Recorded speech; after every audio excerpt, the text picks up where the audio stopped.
মা, আমি অন্যায়ের প্রতিশোধ নিতে বেরিয়েছি, আগুন জ্বালিয়েছি।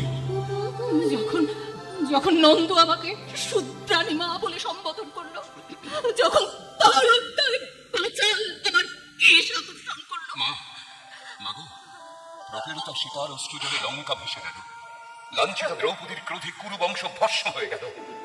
অবলার উপর অত্যাচারে একটা জাতি উচ্ছন্ন যায় মা, নন্দ বংশ তো কোন ছাড়। আমি এর যোগ্য প্রতিশোধ নেব। চন্দ্রগুপ্ত, দেখো কাকে নিয়ে এসেছি। ইনি সেই ব্রাহ্মণ চাণক্য পণ্ডিত। প্রণাম হরি। তুমি চন্দ্রগুপ্ত? আপনার দাস। তুমি পারবে? পারব, যদি আপনার কৃপা থাকে। আমি কেউ না, তুমি একা পারবে। এই বক্ষে হাত দিয়ে দেখো। কি দেখছো চন্দ্রগুপ্ত? ক্ষীণ রক্তস্রোত।